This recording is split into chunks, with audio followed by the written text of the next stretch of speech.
update on how we handle these classes. Each week we are recording these so that people don't attend them. You can always watch them at another time. You can go back and watch them. And so I hope you enjoy. We also have a couple more lectures coming up over the next couple months as well. We just finished one on the history of New Orleans music. We've done one on the history of New Orleans architecture.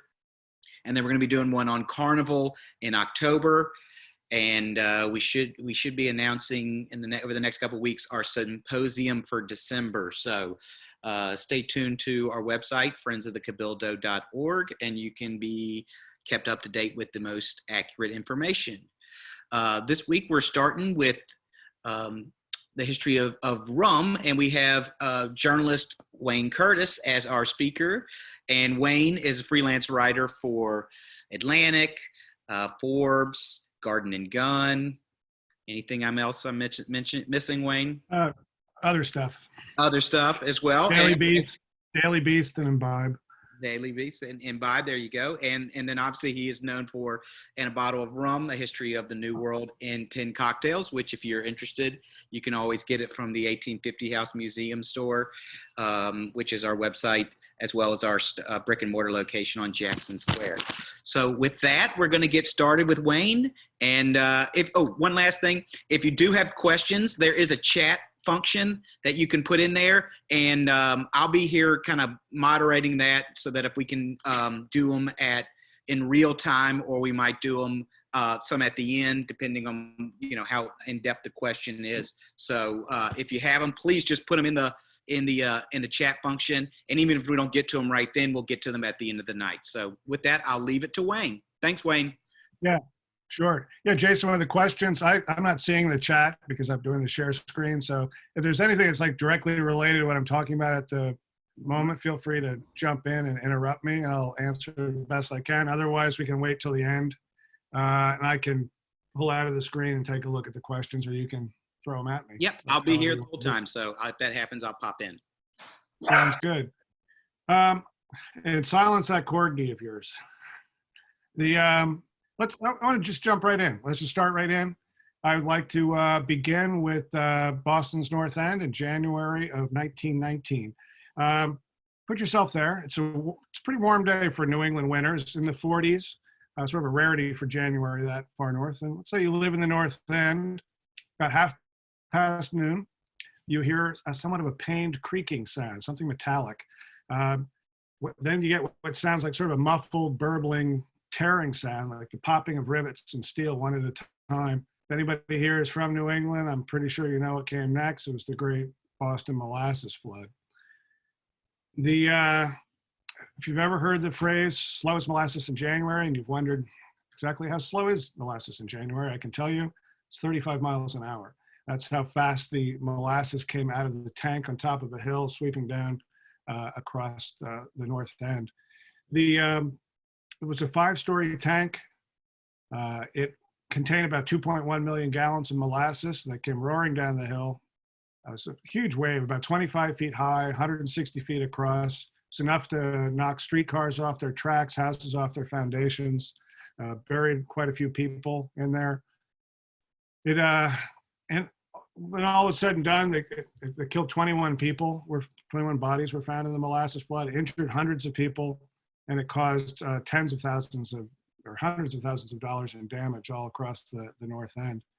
The tank's failure found its way into court in due time, of course. A total of 119 lawsuits were filed against the tank's owner, which was then combined into a class action suit. A number of questions were brought up during the inquest, such as why did the tank burst? Was sabotage involved? World War I was winding down. Anarchists were basically the Antifa of the era, and some question about whether they were involved with it. And the question basically is, could this deadly flood have been prevented? So there are years of litigation, years of studies about what happened. Some of this went long after the court case was settled.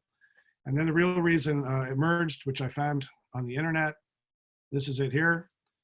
If any of you are an engineer and can explain this to me, I'd be appreciative. But apparently what this says is the tank was poorly built. It was overloaded, and the fact that it was a warm day that day may have led to some fermentation in areas where the water seeped in and added a little bit of pressure to the tank, and it just failed. I grew up in the Northeast, and I read about the Great Molasses Flood as a teen, and I was captivated by it. I think everybody who read about it, certainly in a young and impressionable age, was captivated by it. How could you not be interested? I think I wondered a lot of things that the same other people did, which is why did this happen? What is it like to be caught in a tsunami of molasses? What the hell is molasses? I wasn't quite sure of that at the time.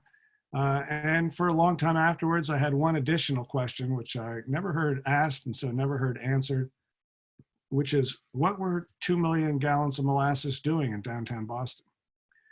So we're gonna come back around to that question. But for now, let me step back a little bit and talk a bit about the class, about what I'm planning to talk about today and the next couple classes, and also give you a little bit about my own background so you know where I'm coming from all this. In short, this class over 3 weeks will look at the history, the manufacturing, and the drinking of the most reviled, disparaged, and calumniated spirit ever made. So that's our general overview. I'm curious if you're drinking rum. If you are, go ahead and type it in the chat what you're drinking, whether it's a shot of rum or whether it's a drink. I made myself a rum old fashioned with rum from Jamaica. It's fairly new, called Exodus rum, which is a very funky rum made with a combination of pot still and column still rum. We'll get into that more in the subsequent classes and more about specific rums in the last class. Or the next class, we'll talk about production. So rum, I think this quote from the historian and writer Bernard DeVoto seems to sum up a lot of people's feelings about rum, or some of the feelings that they've had about rum. Remember, there are always 3 abominations: 1, rum; 2, any sweet drink; 3, any mixed drink, except one made of gin and dry vermouth in the ratio I have given. Rum has really been, I think, for a long time in the shadow of whiskey and brandy when it comes to spirits. It hasn't stood out as being historically significant until fairly recently. It's just been something that callow and cheap would buy because it was fairly inexpensive compared to the others. It was in their shadows for a while, shadow of gin. It's been in the shadow of vodka, at least since the mid 20th century in terms of market share. It's sort of been on the bottom. So naturally, I think rum's life in the shadows makes it a fairly interesting and entertaining beverage to research and to talk about. I'm not sure of your background in relationship to rum, but in the 2 years I spent researching and writing my book on rum, I came across one story over and over from people that I met. Perhaps it's a story you're familiar with. The story involves a high school prom, the shrubberies in your neighbor's yard, a difficult morning, and some awkward conversations with your parents, followed by a vow to never touch rum again. This is a vow I found that many have scrupulously maintained. So I was a little bit surprised to find out that it might be worth revisiting. So this class is designed to do 2 things. One is to take rum out of the shadows, talk a little bit about it, how it came to be and how it evolved. And 2, take it out of the shrubberies and show that it's actually a drink worth paying attention to above and beyond frat parties and punches made with garbage cans. Celebrities who write, journalists who write celebrity profiles. Some friends of mine have mentioned this. They say there are basically only 3 stories that you can write about celebrities. 1 is the rise, 2 is the fall, and 3 is the return. I think that's pretty much a handy model for rum, because I think that is, what you can, that's pretty much the model of the 350 years of rum, is the rise, the fall, and the return. It was once everywhere in America, then it was pretty much nowhere. And then in the 20th century, it crept back into prominence. Rum's never going to be as central to life as it was in 18th century America, or even 17th century. But it seems to be exerting itself again, particularly at the higher end of the scale of the range. I'm happy to see it coming back. So that's our basic arc. And the class will be looking at rum from 3 different vantage points over the next 3 weeks. Today, I'll be focusing largely on the rise and fall of rum in history. I'll make the case that rum is America's spirit and whiskey, please, is something of a Johnny-come-lately and a poser. Next week, I'll be talking about the production and manufacture of rum, which will also bring us back into some history, but also look at some detail about how rum is commonly made today in various spots around the world. In the final week, I'll be talking about the rum that you can find on the shelves of your local liquor store, at least if your liquor store is attentive to your needs and you're in a state that's also attentive to your needs. And I'll return to and that last week I'll talk about more about the return of rum, the third act, which is really a glorious story today. I think in the last 20 years, it's pretty extraordinary. And I'd argue that now we're amid an unprecedented golden age of rum. And it's more than just a revival of rum. I think it's now a brave new world of rum, some interesting things happening in the industry, in the world of rum. And in that last class, I'll also dabble a little bit about rum and cocktails, talk about some rum cocktails, because of course we're going to talk about rum and cocktails. So you might be wondering, and there's our overview of 3 classes. You might be wondering who I am. You are who exactly? So let me talk a little bit about my background as regards rum so you'll know where I'm coming from. This is going to be brief because I have a very uninteresting story. I got curious about rum, not because it was love at first sip, as with many of my generation.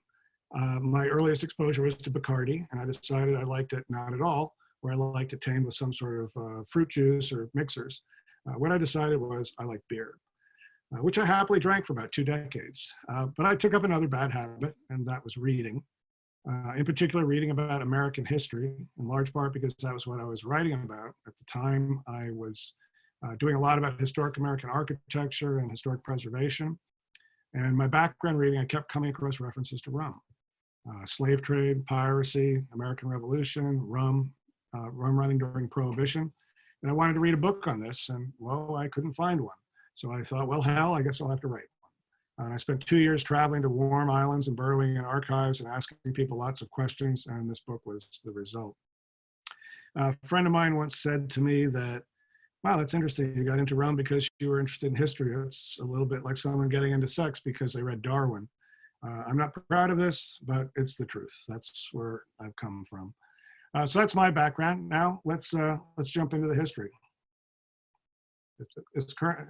I think most of you are from New Orleans. You know Kermit Ruffins. Take a sip.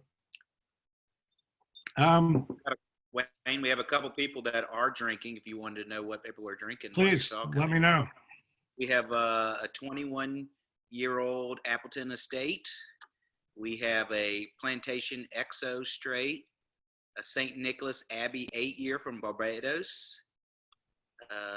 Sandy Baptiste drinking a Dark and Stormy. And let's see, a Worthy Park on the Rocks. So that's what everybody's drinking. That's a pretty good list. That's a pretty good lineup. Yeah, and why isn't the Appleton 21 person here sitting next to me? I want to know. But anyway, I'll get over it. So we'll start with some early history about rum, where everything really began. I haven't forgotten why the molasses in Boston question, but I'm going to circle back around to that later. I want to start by heading back in time to about 1640. One of the chief premise of my book is that political, economic, technological, and cultural trends need to be aligned for each particular cocktail to rise to prominence. My book is History of the World and History of the New World in 10 cocktails, and look at each of the drinks really was a result of that collision of trends. I think the same could be much can be said much more broadly of rum itself. It happened because there were some essential trends, larger, broader trends that in alignment that came together. First of these was the rise of sugar. Sugar is really just a freakishly tall grass. It started probably in Papua New Guinea as sort of a natural mutation. Farmers at the time figured out how to crossbreed it and accentuate its sweetness. This marvelous grass then made its way west towards Europe through the Middle East into the Mediterranean. It could grow in the Mediterranean a little bit fitfully and sporadically, not very fruitfully, but it grew, and so sugar really became a minor crop for royalty at the time, something that was really treasured and esteemed. From there, sugar moved on to the Canary Islands off the coast of Africa, it grew much better there. Sugar industry started to take root there. And in 1493, a guy named Christopher Columbus stopped by the islands, Canary Islands. His father-in-law was a sugar planter there, and he took some sugar cuttings with him to the second trip to the Caribbean, to the West Indies. And it was in the West Indies that sugar really took off. It was as if these islands had just been sitting around waiting for somebody to show up with sugar.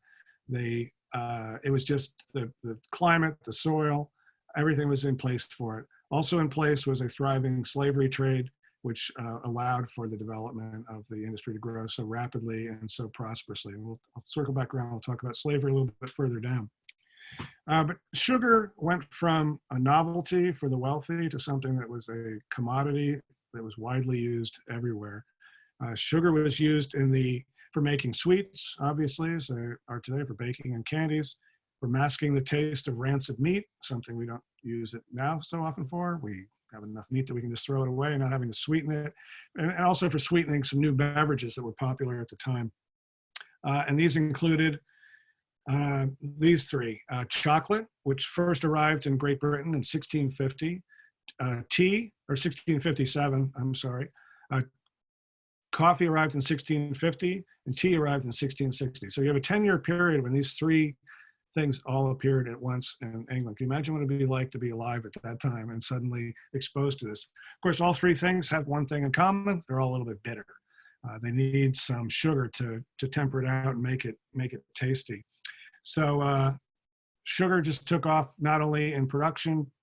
On the production side, it was able to do it because of explorations in the New World, but also because of demand in the Old World. People really wanted sugar to enjoy, specifically these three things, but pretty much everything else. I mean, a world without sugar prior to the 1650s it's sort of unthinkable today, where sugar is in everything. But back then, you subsisted on gruel through the winter and maybe sweeten it with some maple syrup or some sorghum or whatever you had that could add a little sweetness to it. But the sugar from sugarcane was a remarkable thing to have happen. The per capita consumption of sugar quadrupled between 1660 and 1700 in Great Britain, and then it doubled again in the next quarter century. So it just drove the industry. At the end of the 1600s, Bridgetown, Barbados was more populous and far more prosperous than Manhattan to the north. The process of sugar making. So you got the ripe cane. It's planted, grows for a season. Typically in the Caribbean, it grows for 12 to 14 months. I'll talk, if not today, next week, about Louisiana in particular, about its sugar industry and its differences, especially vis-a-vis rum. But the generally grew 12 to 14 months, and then it would be harvested. You had to get it right away to a sugar mill where it would be run through rollers and squeezed. You had to do that quickly. Sugar starts to go off. The cane starts to go off fairly quickly after about 24 hours. Starts basically consuming itself, and you lose some of the sweetness in it. So it's important to get it cut, pressed right away. In Barbados, the planters started off with horse mills or donkey mills, just circular tracks around which a horse could run a cog, which would then power the rollers, which would squeeze it. More prosperous planters, once they started making some money, and Barbados and some of the other islands would build windmills, which had the rollers inside. Here you can see on the upper right a horizontal roller, somewhat later. It's actually from the Philippines, but it's got the rollers. You can see someone feeding the sugar cane into it.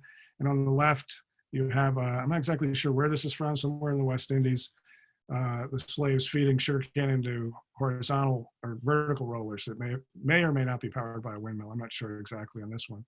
And of course, the planter looking very pleased with himself. So that's the process. Cut the sugar, put it through the rollers. Juice comes out of it. At the base of these, there would be troughs or vessels of some sort that would capture the juice. Juice was then brought to the boiling house. You would have several either iron or copper pots with heat underneath them, or a line of them, sometimes 3 or 4 of them, increasingly smaller. So they start off with the first one, a large pot, boil it. It's just steam coming off there that you see in the lower slide.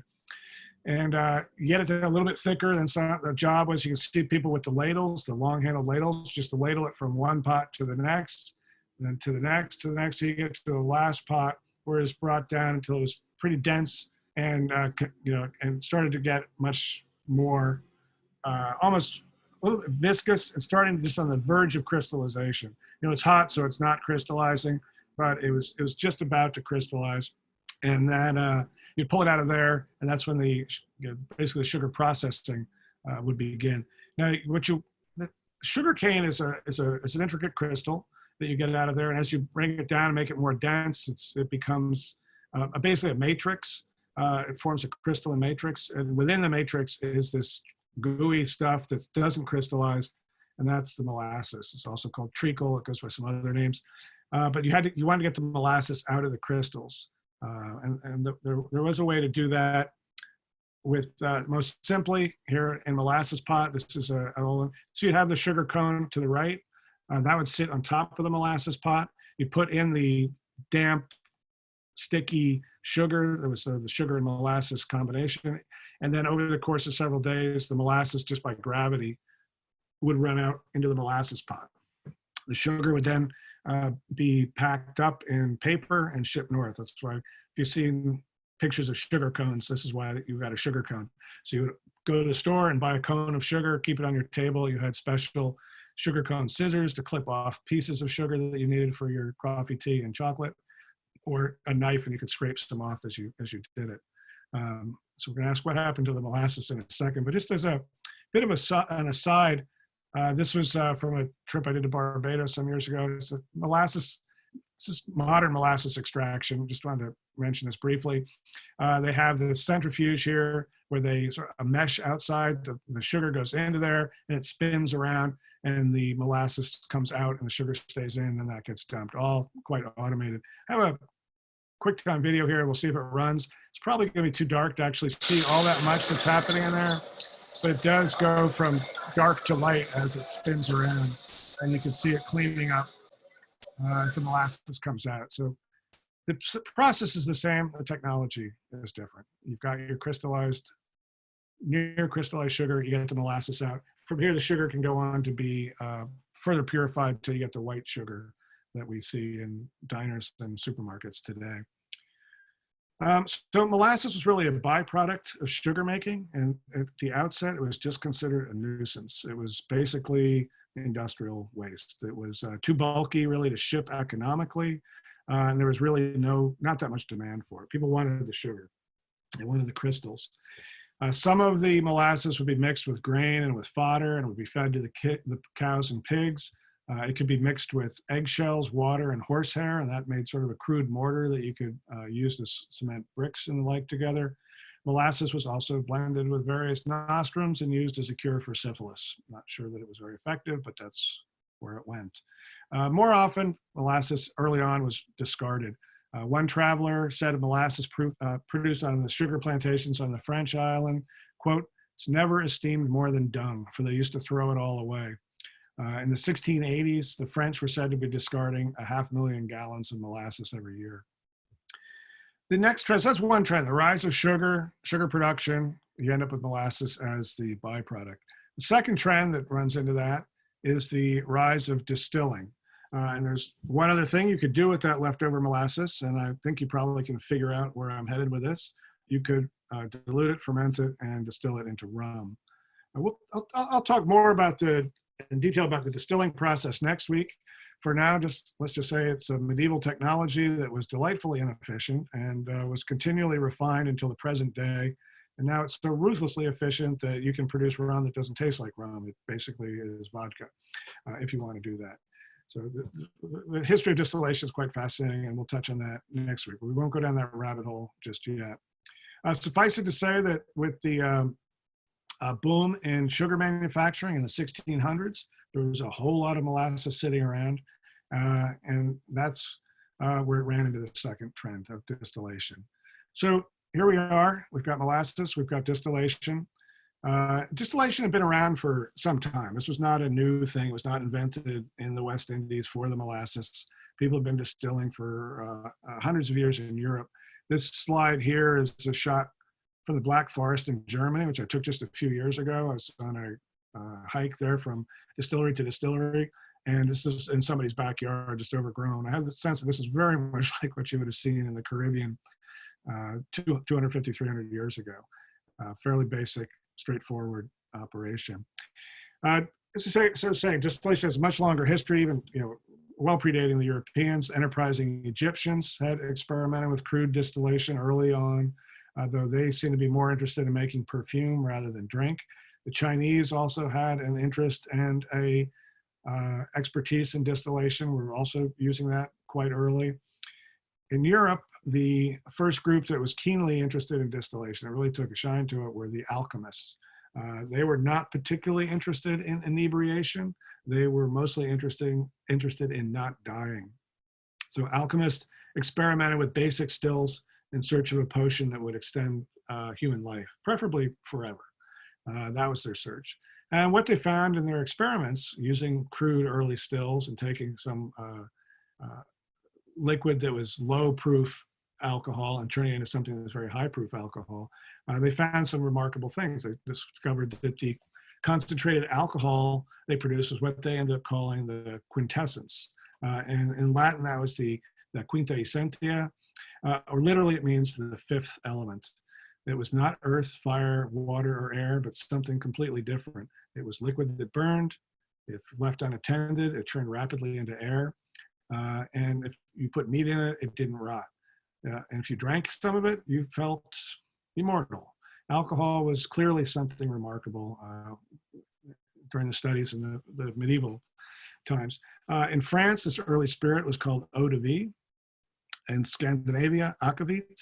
In Gaelic, it was whiskaba, which morphed into whiskey. All names coming from the same still, etymologically speaking. It just means water of life.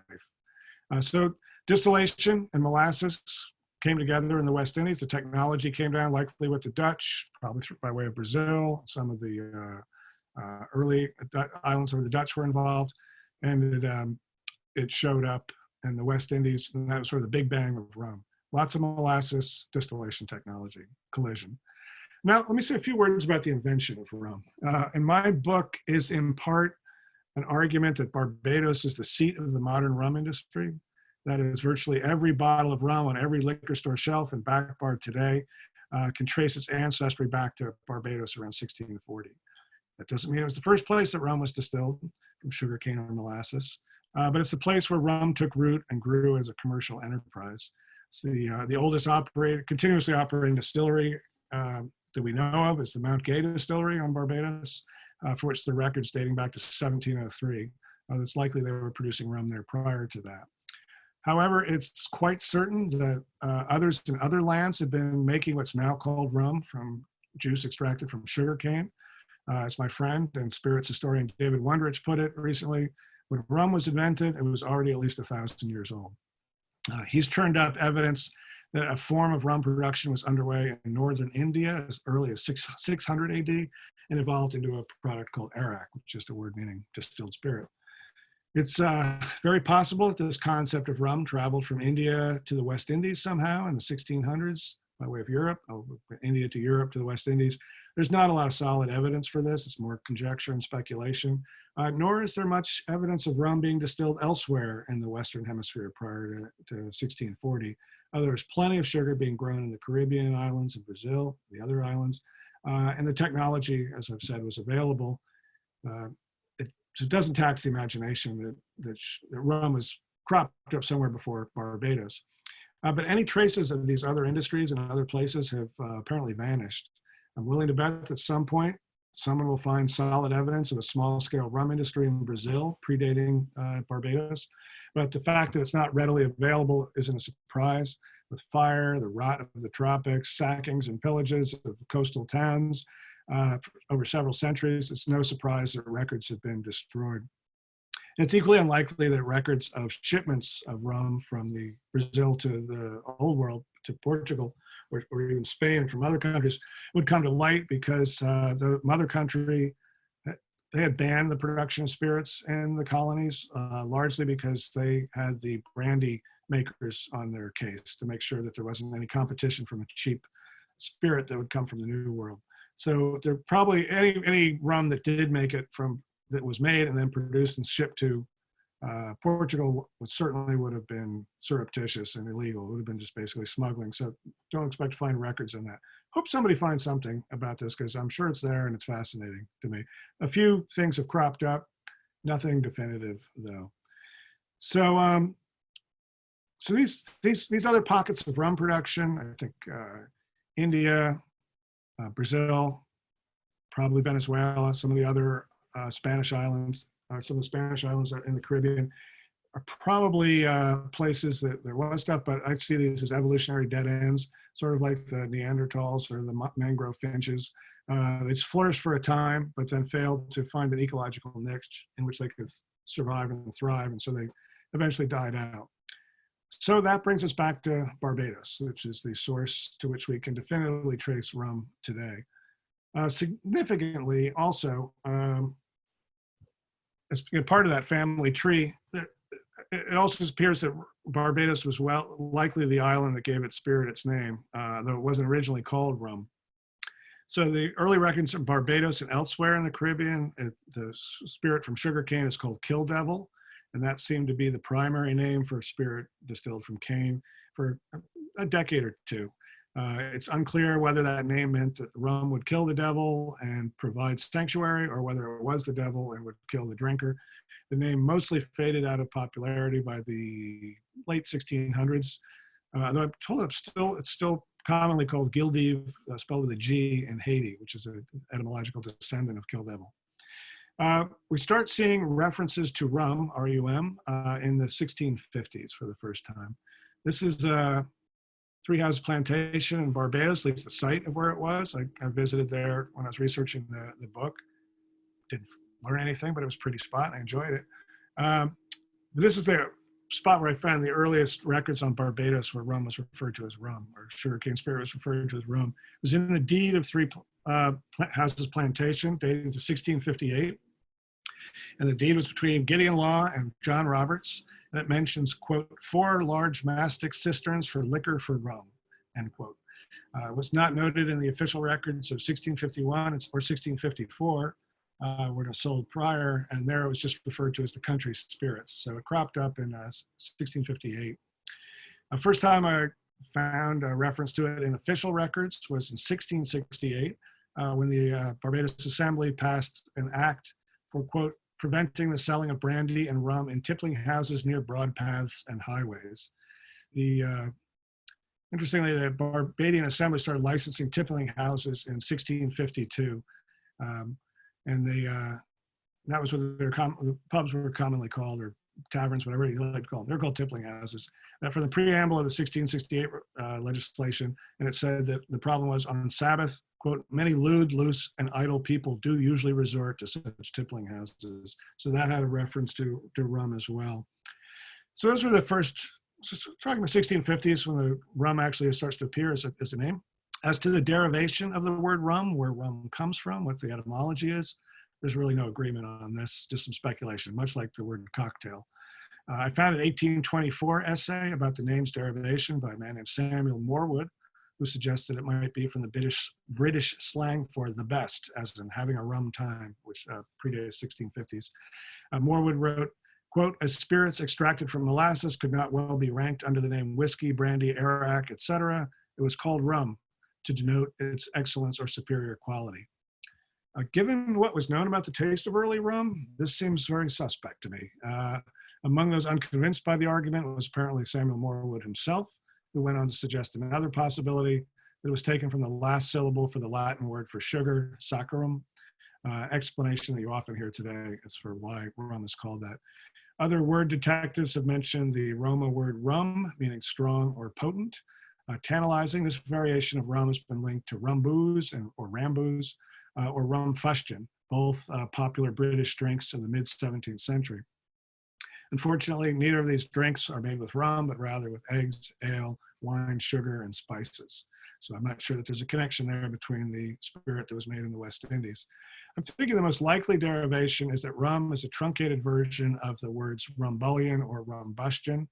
Rumbullion and rumbustion both surfaced in the English language around the same time as rum. Both were British slang for tumult or uproar. I think this is a more convincing explanation and brings to mind fractious islanders cracking one another over the head in a rambunctious entanglements in tippling houses. Nothing more need to be said on the matter. So at the outset, the rum that was made on Barbados was largely consumed on the island.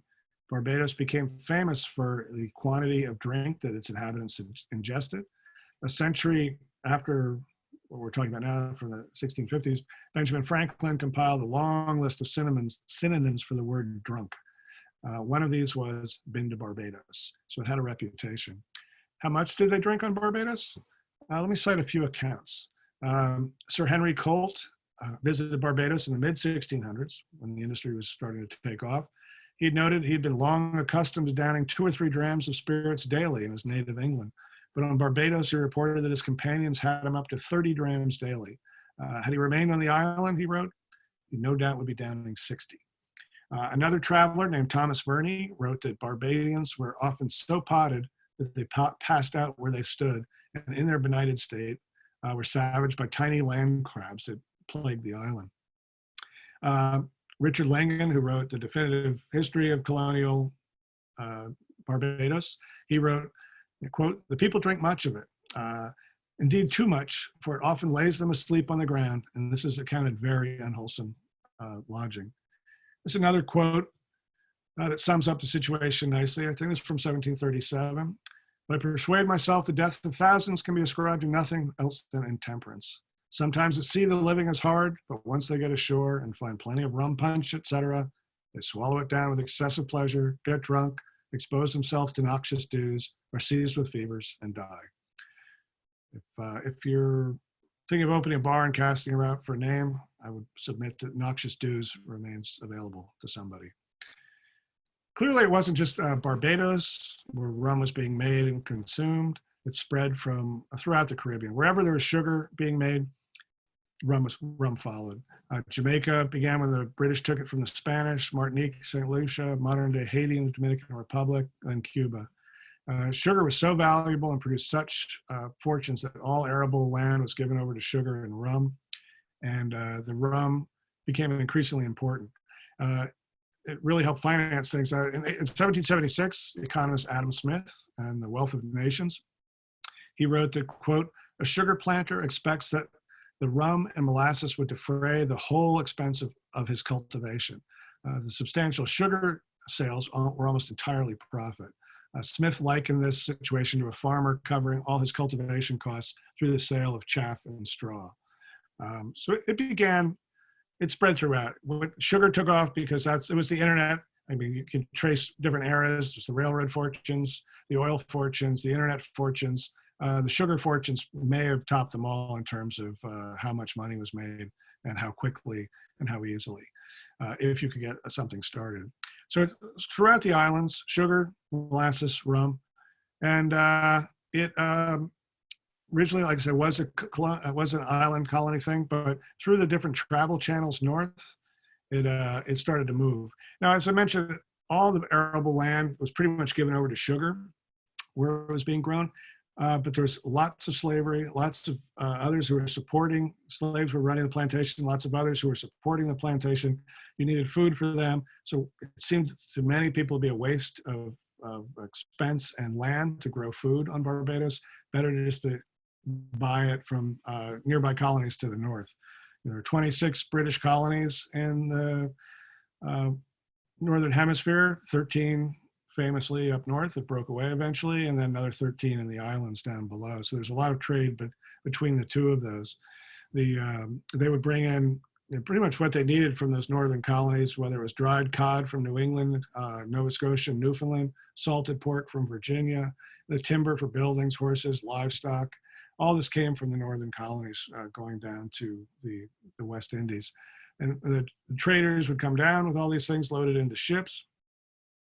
And rather than return empty, they came back with what they could get, which was rum and molasses. The sugar was pretty much destined for Europe because they had the money to pay a premium for it. The colonies to the north were still pretty hard to scrabble and basic and bare bones, and so they got the molasses. rather than the sugar. And they also got rum. It's interesting with the molasses. So much molasses went into New England that it sort of established these very firm foodways so that you get things like gingerbread and molasses cookies and baked beans, all dependent on molasses that still carry over to this day that people still really like. Once you get a preference for a flavor, it seems to persist pretty long, even though obviously the molasses trade with the West Indies and New England has died off several centuries ago, at least 2 centuries ago. In Newfoundland did they did a lot of business in dried cod, shipped their dried cod down to the Caribbean to feed the slaves. They would send their best cod to Portugal and England. Their worst cod went down to the West Indies in exchange. The West Indies shipped their worst rum up to Newfoundland, and Newfoundlanders seemed to develop a taste for bad rum. Their native spirit is called screech, which was evidently the sound that you would emit when having a glass of it. And it's fascinating to me that in Newfoundland, I think it's still true. It was true as a few years ago that rum is the largest selling spirit. I think rum is a fairly small sliver of the North American market. I think it's somewhere around 10 or 12%. And in Newfoundland, it's over 50%. So people got a taste for rum. They stuck with it. They were happy with what they had. So rum was not only imported in great quantities, molasses for food, rum for drinking, from the West Indies up to New England, but the New Englanders and some in the mid-Atlantic, Northeast area started to figure out that they, with just a little bit of simple alchemy, they could take some of this molasses, which, as I said, was essentially industrial waste, so very cheap, very easy to acquire, served as nice ballast in the ships. They could bring that north and then convert it from molasses to alcohol and add value to it. So it was basically taking straw and turning it into gold, being able to sell it as a premium. So in the Northeast, the rum industry started to take off. A colonist who was referring to some rum that he drank in 1700 was likely talking about imported rum. But by the second decade of the 18th century, he would just as likely referring to the domestically distilled stuff. And Boston really moved to the front of the continental rum industry to the north. Boston had at least 25 distilleries operating within the city by 1750. Rhode Island had 20, New York 17, Philadelphia 14, New Hampshire had 3, Connecticut 5, Maryland 4. So by some accounting, there was a total of 159 distilleries on the eve of the American Revolution in the northern colonies making rum. And rum was cheap. The rum that came out was quite inexpensive. Cotton Mather, the prolific Puritan minister from New England, he lamented that it just took a penny or two to get drunk on rum. In current dollars, a fifth of rum costs about $4 in 1700, about half the price of cheap whiskey today. That's largely because they hadn't discovered taxes yet to put on it. What you drink today is mostly tax. So back then, it was very cheap to get rum, and people drank a lot of it. So almost overnight, rum really found its way into nearly every aspect of colonial life. A colonist would drink a dram in the morning to shake off the night chills. Boat builders and steeplejacks would drink rum at lunch to help get their dried cod down. In the evenings, a dram of rum helped with the digestion at supper, and afterwards, a few rounds of rum made for some convivial time at the tavern. It was used for pay rent. It was used in exchange. Rum became really a part of the currency of colonial era New England, and particularly and less so in the New York, New Jersey, Connecticut area. In the winters in the north, rum provided tinder to warm your insides. In the summers in the south, rum aided in perspiration and cooling. It was just consumed quite widely and generally.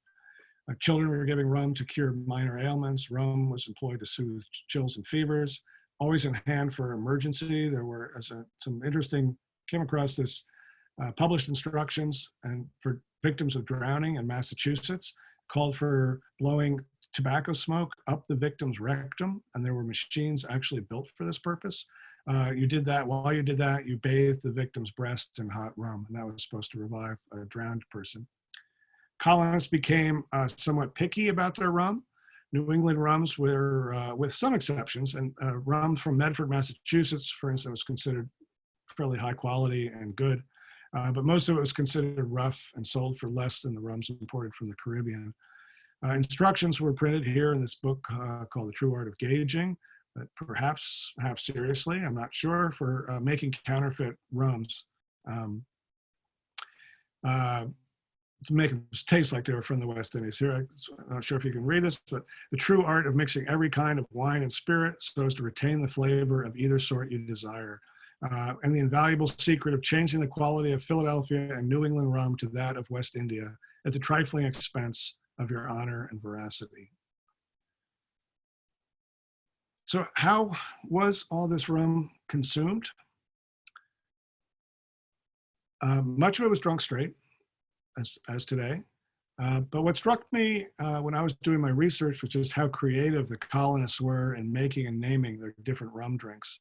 When we think of the flowering of cocktail culture, we tend to think of it as a late 19th century phenomenon when many enduring drinks were invented, like the martini and the old fashioned, or early 19th century with the mint julep. But the 18th century colonials seemed to be just as gung-ho to try anything when they were making drinks. There was a Swedish clergyman named Israel Acrelius who traveled, came over from Sweden, worked in Delaware, and then traveled throughout the colonies for several months, taking notes. He published his observations in 1759. What he observed in the colonies was a lot of drinking. And he cataloged here 48 different drinks, different beverages, and he noted them as carefully as a naturalist enumerating beetles. Of these, 18 were made with rum. Rum was often consumed straight with a chaser of water. It could be diluted 3 parts of water to 1 of rum to make grog that was familiar with seamen at the time, or 2 parts to 1 of rum to make sling. Shavings from a sugar loaf that we talked about could be mixed in with rum and water, and that was called the mimbo. And you add molasses rather than sugar to your rum, and it was called a bombo. Taverns stocked casks of flavorings to mix up with rum. Lime juice was the most common then, as it is now, I think. But you could also mix your rum up with cinnamon water, clove water, or mint water. Rum with cherry juice was called cherry bounce. When it was mixed with bilberries, which is similar to blueberries, it was called a bilberry dram. Warmed rum flavored with juniper berries was sometimes served at funerals in the middle colonies. Rum with sugar, milk, and nutmeg was regarded as a refreshing summer drink. And Acrelius reported that this was, quote, good for dysentery and loose bowels. Warm milk with rum and spices was called syllabub. Sweetened vinegars, called beverage with a D, switchel, or shrub, which have made a comeback. These date back to the Roman army and are mixed with rum to good effect. Rum went well with hard cider, and the warm combination of these two was called a Samson. Rum mixed with a little molasses was called a blackstrap. If you added rum to small beer, it made a drink called a menathem. Spruce beer with rum was called a calabogus, a drink that was especially popular in Newfoundland and aboard ships. And this could be further doctored by adding egg and sugar to make an egg cali, or if you heated it up, it was called a king's cali, short for calabogus. Perhaps the most popular and widespread drink, though, was punch. This likely started in India in the 1500s, spread up to England. In India, it was made with arak. When it spread up to England and France, it was made with brandy or with gin or with whiskey. And the idea is really, I think, one of the first viral concepts. It spread around the world. People just adapted it to what they had locally. The story is that it comes from the Hindustani word panch, meaning 5, because there were typically 5 ingredients with it. But that's probably specious. I think it's probably, and Dave Wondrich believes this, who's researched it extensively, that it likely came from how it was served on board ships in a half a puncheon, which is a small barrel. So basically it was a large, half a barrel was a punch bowl. And so the puncheon probably gave its name to punch then. It had its own ditty that people used to remember how to make it. And it was 1 of sour, 2 of sweet, 3 of strong, 4 of weak. So the sour was typically lemon or lime juice or whatever sort of sour citrus you might have. And then the sweet would have been sugar, molasses, if you had that. Then and rum, at least by the time it got to the West Indies, that was what was widely available and inexpensive. That went into the punch. And then water, the weak, typically. Could have been some juice, but most likely water. So that ratio is sort of the backbone of punch: 1 of sour, 2 of sweet, 3 of strong, 4 of weak. It's also not all that potable.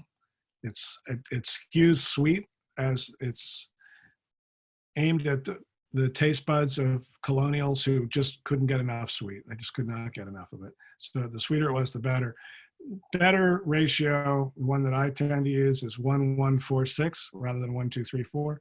1 of sour, 1 of sweet, so equal parts, say, lime juice and sugar, simple syrup or sugar.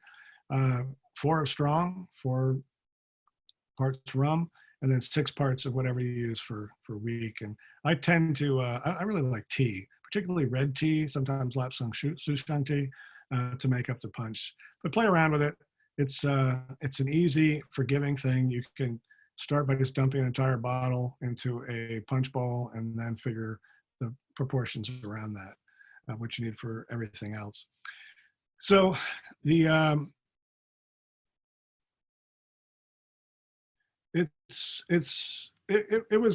it's still a, I mean, that's another drink that's had a remarkable comeback, which I don't think people really expected with the cocktail renaissance more recently. We'll talk a little bit about that in the final week. But punch was drunk by everybody, all different classes. It was drunk by pirates. It was drunk by wealthy sugar planters. It was drunk by the people living even in an impoverished neighborhood.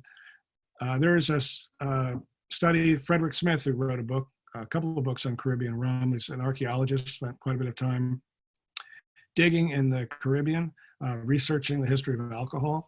And he found one dig where they found, I believe it was 26 punch bowls in one house, one building. They found shards, but they could tell by the curve what the sizes were. So they knew there were 26 punch bowls, all of different sizes, ranging from the small ones called the pony that just maybe serve 2, up to a big bowl for a party of 18 or 20 people. So he assumed that this was a tavern or something where they were doing it. And he did some research on the deeds and the like and found, no, it was not a tavern. It was a private home. And it wasn't even in a wealthy area. It was a fairly middling area. The person who lived there likely worked as a hand on one of the plantations and helped the plantation owners. But he liked punch. He liked punch a lot. Everybody liked punch a lot. And this also harkens back to like comments earlier about how much people drank on Barbados at the time. So punch was everywhere. Some taverns were more famous for their punch than others and attracted folks in. So it's punch, one of the drinks that absorbed a lot of rum. Another one, which to me is the most interesting one, is called Flip. And after punch, it was likely maybe the second most famous of the drinks that colonials consumed. First reference I found cropped up to in 1690, referring to Flip.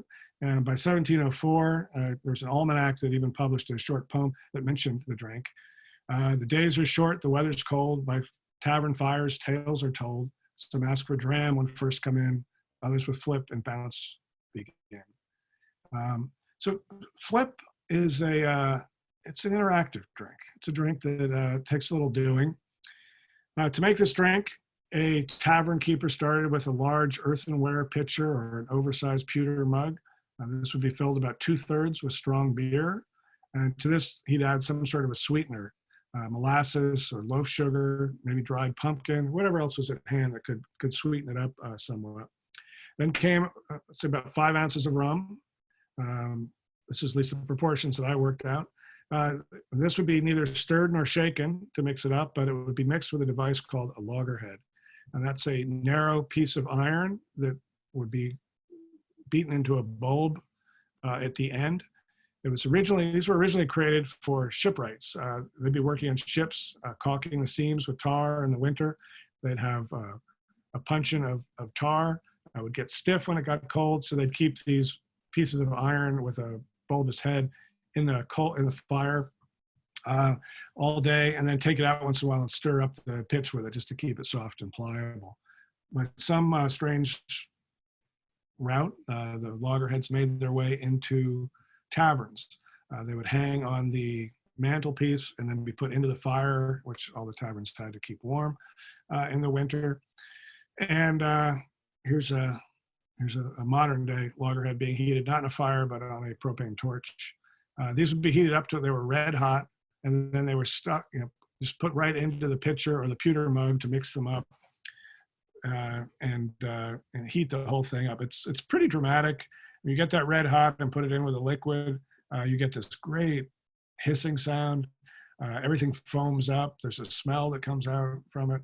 It's I could see how this could be a popular drink at the time. This was made by a New Orleans bartender, or commissioned by a New Orleans bartender named Nathan Dalton. And this was at his house having a flip party one night. He got a sugar cone and everything and did it up.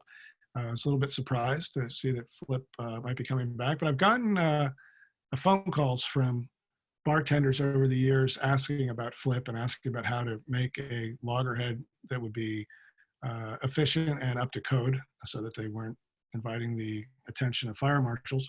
And one bartender from California said that he had tried using an electric charcoal starter, but it left a metallic film on the drink, which he thought perhaps wise not to serve to his customers.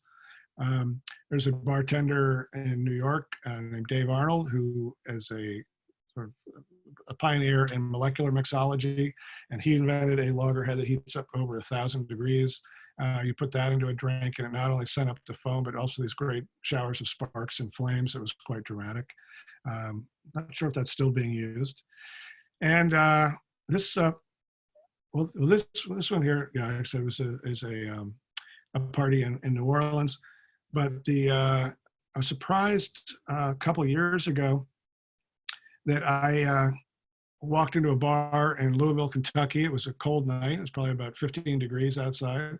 Only 3 or 4 people at the bar. I ordered a drink, and somebody else came in 10 minutes later and asked if they could have a flip, and the bartender didn't even miss a beat. Said, sure. Went in the back, came out with this loggerhead they had made. This was not either square nor round at the tip, but coiled. Then brought out a catering stove and set it on there for about 10 minutes to heat it up until it got nice and red, and then made him a drink. It was pretty impressive to see that. So maybe we'll see more of these. I tend to doubt it, but they're good. How do they taste? They're pretty good. You'd actually be surprised. I mean, the heat, the red hot metal, it toasts the grains and the beer. It caramelizes the sugar and the molasses or the sweetener. Gives it a whole, it ends up tasting something unlike any of the constituent ingredients. It's got a sort of heavy bitterness, which I like. So it reminds me a little bit of Starbucks coffee. If you like Starbucks, you might like a Flip. It's got that burned taste and flavor to it. I imagine in the colonial era, when they were making more often, they could have had a little more control over what kind of heat they had just through experience. But the ones I've had have been pretty burned. I like to think that that's how they were done. So I'll stick with that. Occasionally make one in the winter when I have some time on my hands. One final thing with the loggerheads is, as it mentioned, they'd be hanging on the mantle or leaning up against the fireplace or in the fireplace itself, heating up. In the colonial era, there's lots of talks about politics, especially leading up to the revolution. There was lots of disagreement and disputatiousness and conflict. People would get into heated arguments. They would go to get a weapon. They would pick up a loggerhead, which would make a fearsome weapon. Wouldn't want to go against anyone with a loggerhead, even if I had a chair. And they would start, they might get 2 of them with loggerheads, start wailing at each other with these pieces of metal. So the phrase at loggerheads emerged out of that. If you've ever wondered where that phrase came from, now you know. So I'd like to step back from this discussion of sort of the micro, how drinks were consumed in colonial North America, how rum made its way into bodies by way of taverns and cocktails and straight shots, and start looking at some of the a couple of the broader trends that rum reflected or brought about. I mean, rum played a critical role in larger political and economic development of the colonies, as well as even a little all through the 18th century. It had quite a role. As I mentioned earlier, it's involved in a lot, including the slave trade, the run-up to the American Revolution. And we could spend several evenings discussing rum's role here. but it won't be this evening. If anyone out there feels their pulse quickening at the phrase Molasses Act of 1733, I have a book that you might want to buy. So I do want to talk about a couple aspects of rum and its role in them. Part of the history of rum, of course, is the history of slaves, the history of slavery. The sugar industry, as I mentioned earlier, would not have taken off the way it did, would not have been as profitable if it weren't for slavery. Slaves cleared the fields, they planted and harvested sugar, they crushed the cane, they boiled the juice, and they by and large ran the distilleries. Working on the sugar plantations of the islands was miserable, possibly even worse than the cotton plantations of the American South. Slaves were frequently cut by the sharp-edged cane. They had to deal all day with these large rats that infested the fields. Rats love sugarcane fields. They were burned by the sugar and the rum coming off the boiling pots and the stills, with obviously little health care if they did get a horrendous burn. And if anyone's tried making pralines and gotten some hot sugar on them, you have an idea what that's like. The living conditions were obviously horrible, and the nourishment dreadful, and everyone was living under a constant threat of families being sold and separated. Slavery is a large and persistent stain on the history of rum. I think we're just starting to have a reckoning for this just in the last few years. I'm hearing much more discussion about it. It's discussion that probably is overdue and should be continued. There's been some interesting changes. Plantation Rum, which is a well-known rum company out of France that has been buying barrels of rum and aging them in France and then selling them after secondary aging. They've acquired 2 distilleries, one in Barbados and a partial interest of a distillery in Jamaica.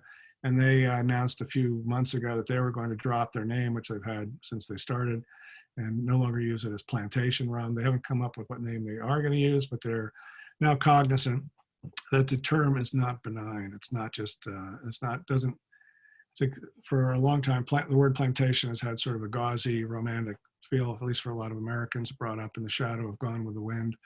And that's the change that's happening now.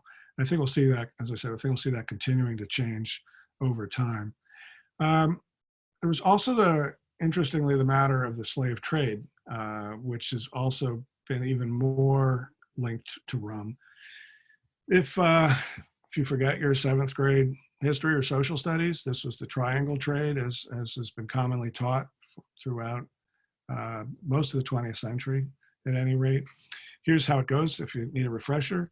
The New England people would make rum, as we've discussed.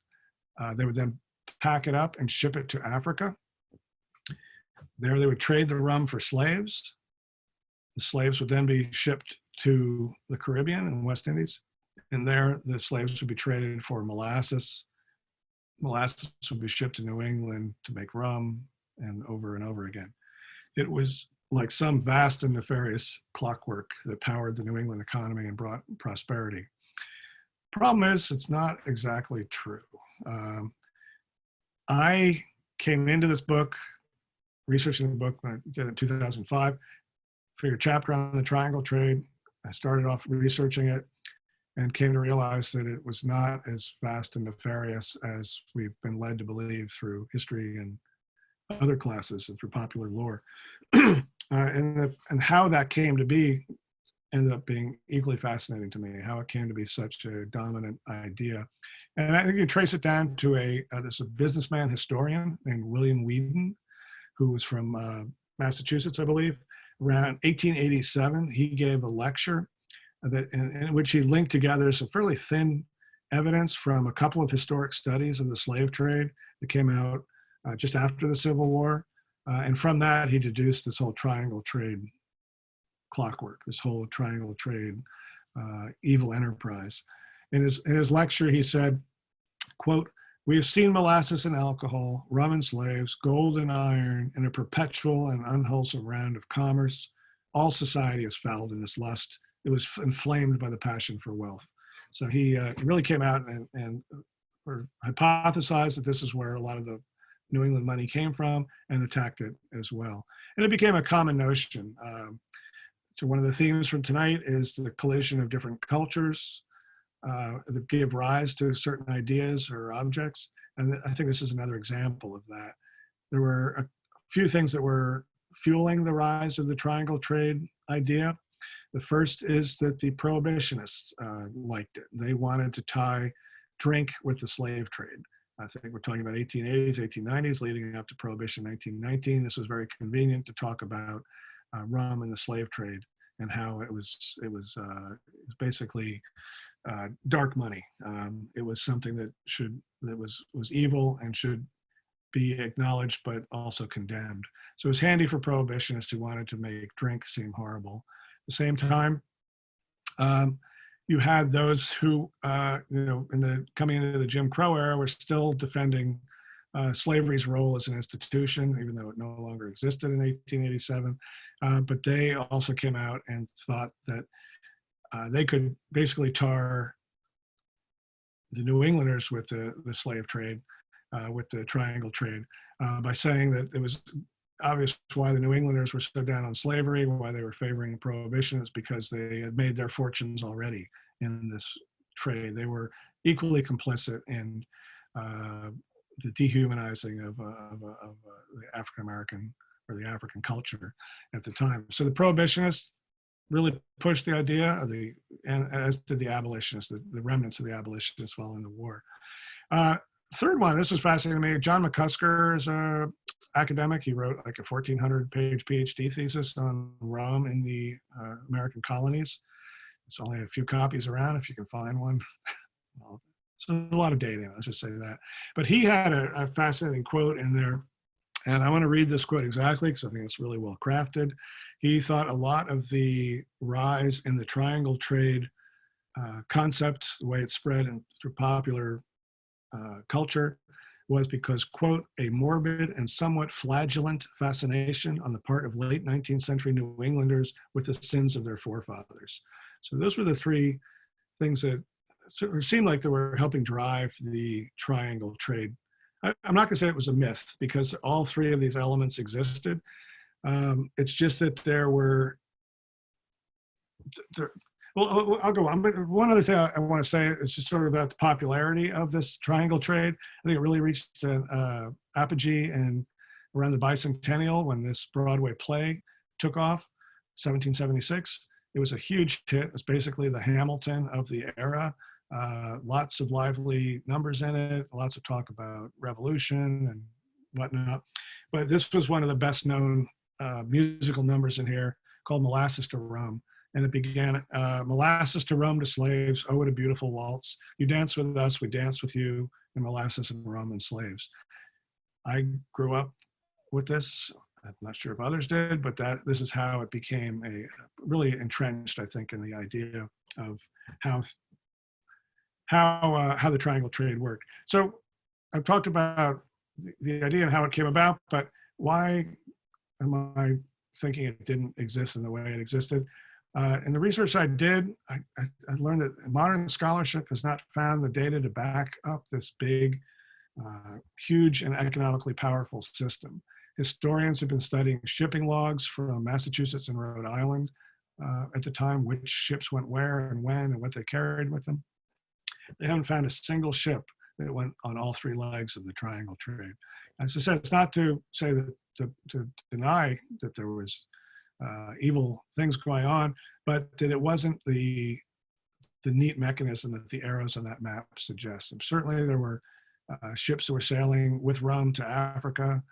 Certainly there were ships that went to the Caribbean, the Middle Passage, and then also there was a heavy duty trade between New England and the West Indies, as we mentioned. But as far as this being a mechanism to fuel the New England economy and prosperity, it's just not there. So I'd say overall, with the history of rum, slavery played a far larger role than is commonly understood in the development and production of rum in the Caribbean and the West Indies.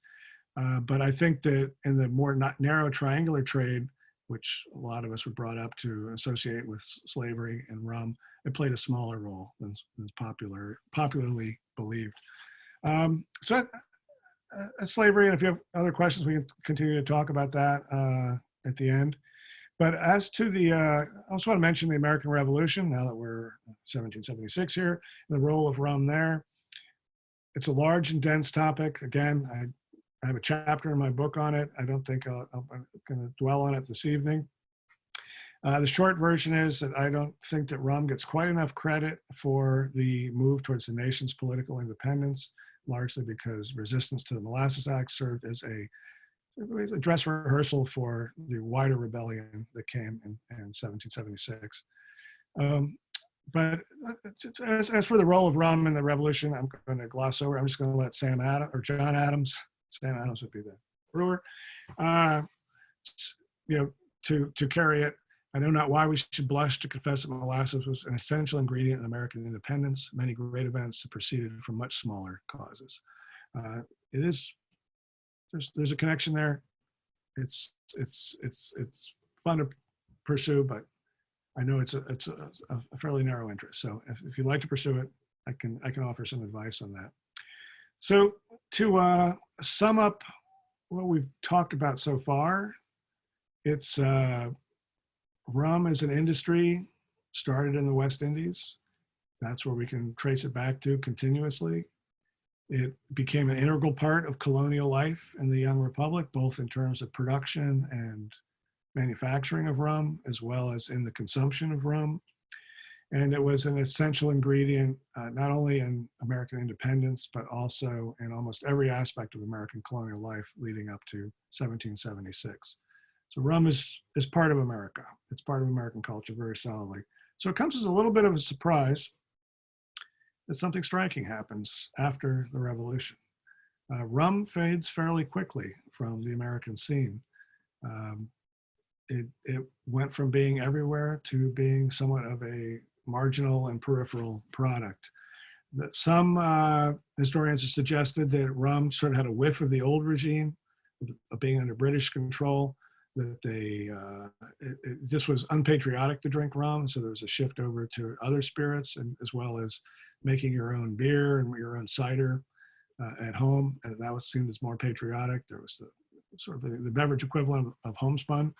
But I think there's some other reasons for the decline of rum that might, to me, seem more persuasive. First, there was disruption of trade routes after the revolution.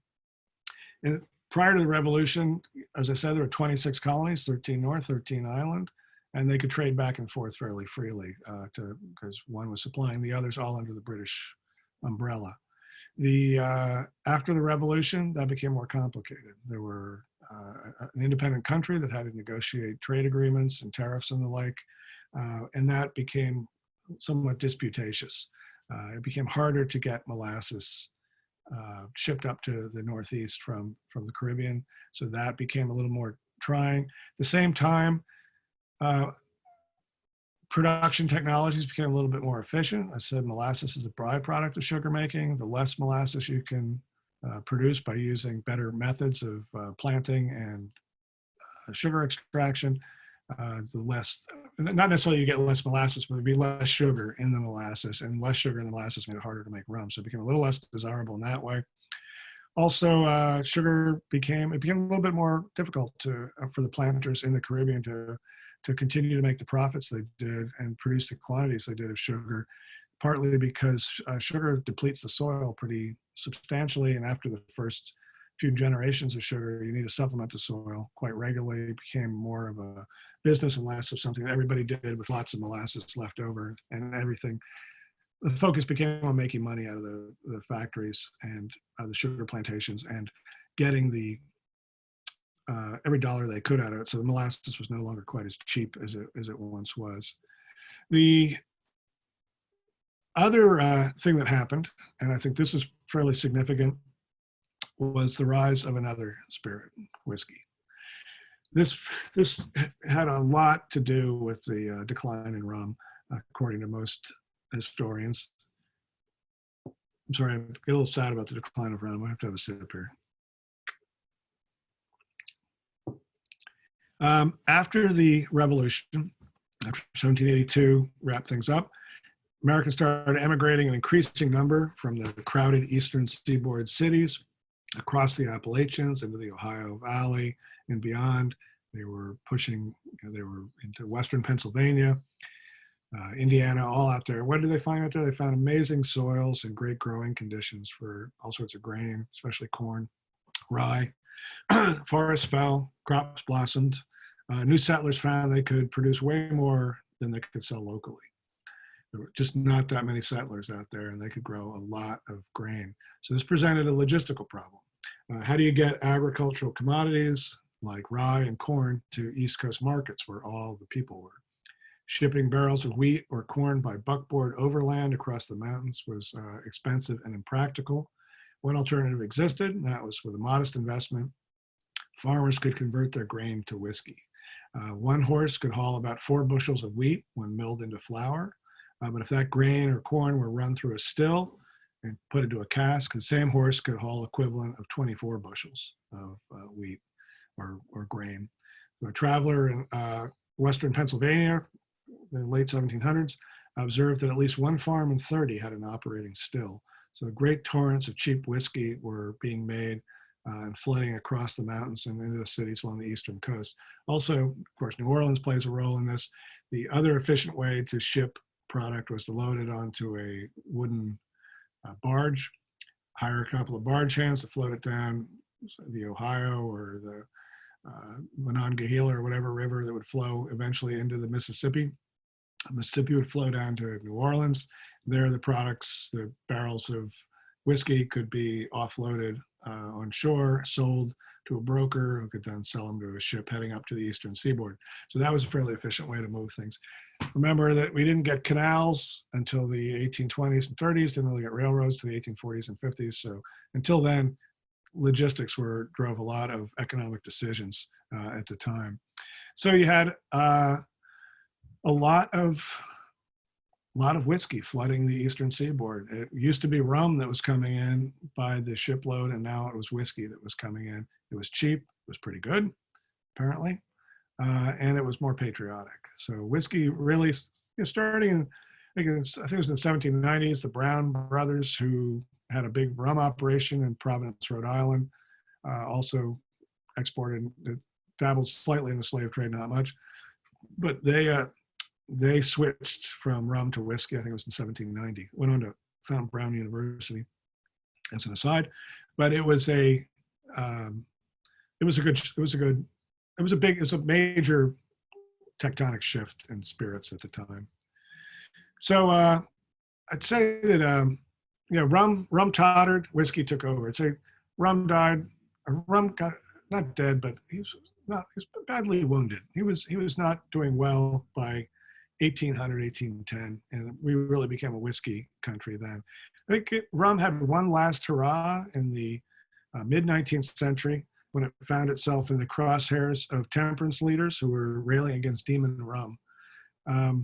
Sort of fascinating to me when working on the book was why was all this focus on rum during Prohibition, the lead up to Prohibition, starting as early as the 1820s, 1830s. There were really 2 waves.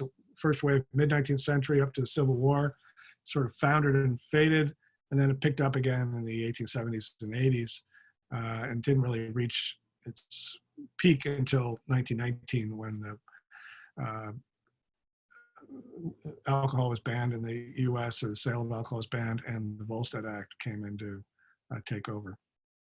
So it was, but rum was a focus. You always hear about people focusing in on rum during Prohibition. I was like wondering, well, if there wasn't that much rum, why did people attack rum so much? And I think that in my research, what I came to conclude is that it was still available in seaboard cities. Some of it trickled in. It was probably the cheapest stuff that came in.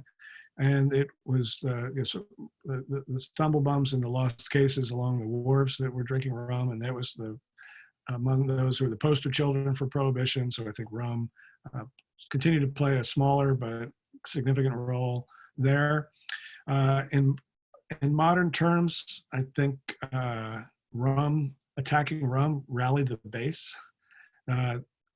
Prohibition's roots date back as early as the 1770s, and attacking rum back then made sense, and I think continuing to attack it 100 years later uh, just was sort of a historic, had some historic charm and something going for it that still persisted. And according to the Oxford English Dictionary, in 1800, this is also key, the word rum became synonymous with all alcohol. It wasn't just made from sugarcane spirits. It defined whiskey, it defined gin, it defined pretty much anything that could get you drunk was rum. And that spread throughout. The other thing that was fascinating to me was that rum, and they admitted to this, rum was easier to rhyme. When you wanted to chant something, or if you wanted to create a poem, a memorable poem about the horrors of alcohol and the glory of temperance, you wanted something that would rhyme. It was, some tracks did go after whiskey. I found one, an 1878 National Temperance Almanac, who had the quote in there that asked, "What key will unlock the door to hell?" Whiskey. Didn't catch on. Wasn't nearly as bouncy and interesting as rum. Anyone could find a rhyme for rum. Whiskey was a little tougher. In the 1900 presidential campaign, this was leading up to Prohibition 20 years before, Republican supporters of William McKinley were given to chanting this little ditty on the screen: McKinley drinks soda water, Bryan drinks rum. McKinley is a gentleman, Bryan is a bum. So associating, rum even back then was considered déclassé. Rum was, as a word, it was easy, like I said, easy to rhyme. It was also pliable. It could append itself nicely to other words. The mid-19th century was really the glory days for the rum words. Rummy surfaced in 1834. Rumhole, describing a bar, I presume, not somebody's mouth, in 1836. Rum mill, place where you go sit and drink rum and get, or any liquor and get drunk, 1849. Rum dealer in 1860. And orators often were assailing the rum interests, the lobbyists who were pro-liquor, as well as made reference to the rum tax. So rum, it continued on. I think as far as the rhyming section goes, here you had a temperance poet. Well, let's go back to the day when there were temperance poets. That would be awesome. But they put the more informal use of rum into these more formal terms. Hail mighty rum, by this general name I call each species, whiskey, gin, or brandy. The kinds are various, but the effects the same. And so I choose a name that's short and handy. For reader, now it takes a deal of time to make a crooked word lie smooth and rhyme. Basically, just confirming and building on what I've been saying, that rum became a generic. And that's why, if you're wondering why rum really had faded from lips in the 19th century, but persisted in Prohibition, I think that's why. So those who were going after demon rum, whether it was whiskey, gin, or even beer, they prevailed after about 90 years of drum beating and getting riled up and pushing for it. In 1919, Prohibition was passed, ushering in a 13-year spirit drought in the United States. This had, you won't be surprised, an impact on rum, but it was not the impact that the temperance leaders had expected. So Prohibition, I said, Prohibition passed 1919. This is January 16, 1919. There's a headline marking that moment, which is ultimately considered ill-considered, 36 rounds, being 36 states had ratified it, making it the law of the land, that alcohol is now prohibited. This will go into effect somewhat later, a year later. Notice on the left hand, the leftmost columns, Prohibition's passage corresponded to the day with the Boston molasses disaster. You thought I'd forgotten about the Boston molasses disaster. I haven't, I'm coming back to it. So it's an interesting coincidence, I guess, that Prohibition went out when the Boston molasses tank exploded. Prohibition came in, alcohol went out. But it gives me a place to tie up that question I asked at the beginning. Why were there 2 million gallons of molasses in downtown Boston? So that Boston tank up on a hill in the north end over the harbor was built in 1915. It was really one of the last vestiges of the New England distilling industry, which I've just talked at some length about. It was part of Purity Distilling, which was a subsidiary of the United States Industrial Alcohol Company. And it was built to handle molasses. Molasses would be shipped up from the West Indies. Most of the molasses in that tank came from Cuba. And it would come out by tanker ship, and then there was a pumping station, and it would pump up to the tank, and then this would be hauled away by rail to a distillery in East Cambridge. So the tank had been used to produce industrial alcohol for 4 years, and most of that industrial alcohol went for the war effort. World War I was then winding down, though, and the demand for industrial alcohol was flagging. Ceasefire went into effect just 2 months before the tank exploded, and the Treaty of Versailles would be signed 6 months afterwards. So the owners of Purity Distilling knew that they had to exit out of the industrial alcohol market, and they were looking to go into the beverage alcohol market. But then, whoops, Prohibition shot them down on that. So it probably was good timing that their tank self-destructed just at this moment. But for me, it's sort of this newspaper is sort of a fascinating moment, a seesaw moment in time. You have the end of one era of New England distilling in a lot of ways, and the beginning of another era, which was Prohibition coming in and alcohol going out. So let's talk about Prohibition and what happened to rum. Prohibition, I would say, was the best thing that happened to rum since 1776, since it started to fade after the American Revolution. So Prohibition came in banning alcohol, and it gave those that wanted to drink several choices if they wanted to continue. Of course, all the choice involved breaking the law, but that became standard. You can make it yourself. Americans developed a tremendous interest in the obscure habits of yeast during Prohibition. The simplest method of making drink was to just take some sugary thing, pour some yeast into it. It could be baking yeast, let it ferment for a day or two, and then boil it slowly by hanging a rag over the top and just capturing the steam and wringing it out from time to time. Not an awesome way to make liquor, but it was a way that people made do. Second option, rather than making it yourself, which there are obviously other ways of doing it too. You can make your own still, but it was difficult. You go to a speakeasy. There were enterprising speakeasy owners cropped up everywhere. Where there's demand, there's going to be supply. And they would smuggle in, perfectly good liquor from Canada or the Bahamas, but why would they serve that when it was so difficult to bring in? You're not going to have your 25-cent shots of Canadian whiskey at the time. So they dilute it with whatever industrial grade alcohol that could be bought or stolen. And there were distilleries still making industrial alcohol that could make its way to market through surreptitious means.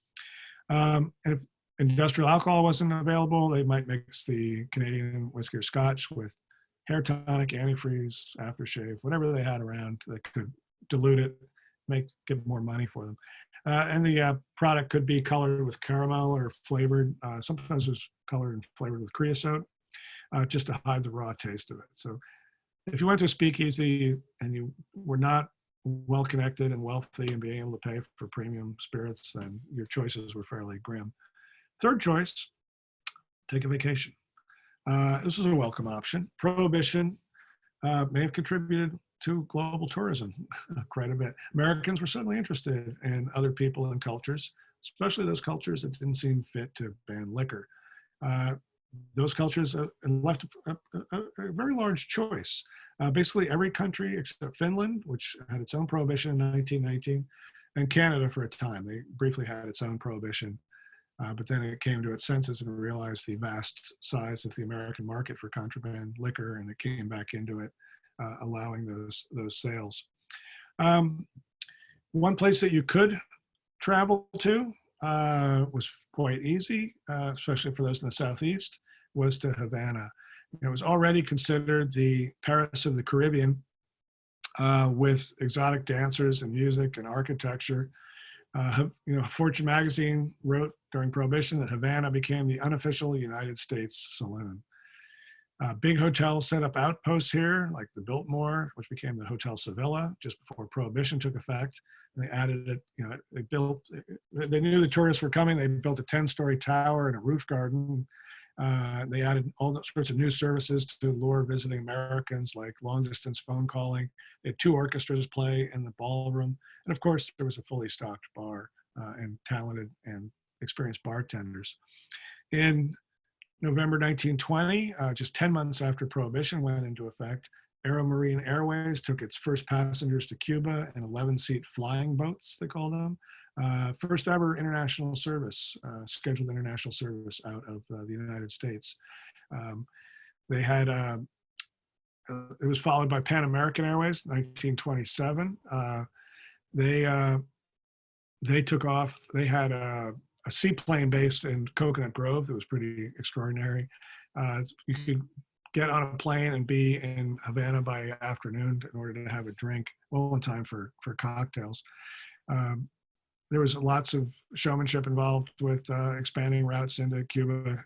Amelia Earhart was flown by Pan Am for the gala opening of the new terminal down there. And in Miami, if you walk down the streets during Prohibition, there were airline salesmen on the sidewalks handing out flyers, promising that passengers could, quote, bathe in Bacardi tonight. Havana really took off. It's a group, I don't know if you can see it very well, of illustrious Havana bar owners. They've been gathered for a cocktail competition sponsored by the Fox Movie Tone studios. And here we have in blue was a guy named Eddie Wolke, and he's been credited with inventing the El Presidente cocktail. May not be the case, but he's famous for it. And then Donovan Webster is the guy in red.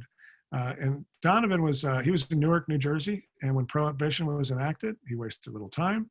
He owned a bar there, and he pulled everything out of his bar: the stools, the signs, the mirrors, the chairs, shipped everything down to Havana. He installed it at the Telegrafo Hotel, and reopened to his new clientele, business as usual. He hardly skipped a beat. So you had American tipplers streaming in by plane, cruise ship and ferry, and they developed a new appreciation for the local spirit, which of course was rum. They ordered all sorts of things. This is a quote from a steward there was a bartender on the Hamburg American liner, the Reliance, is from 1927. No passenger wanted the same drink twice. Instead of ordering Scotch or rye, they insisted on Clover Clubs, Orange Blossoms, Gin Fizzes, Gin Rickeys, Mint Juleps, and old-fashioned cocktails. Then they learned about the daiquiri cocktails at Havana, rum swizzles at Trinidad, and punch at Kingston. On the way home, they wanted all of these. I worked 12 hours a day trying to keep pace with the demand. And at night, I used to drink. The new drinks had been invented.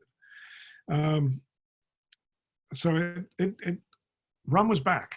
Rum came back thanks to Prohibition. People started traveling. They came back with tales of rum. They came back with bottles of rum. There's I think it was Sloppy Joe's in Havana, which was very popular with American tourists.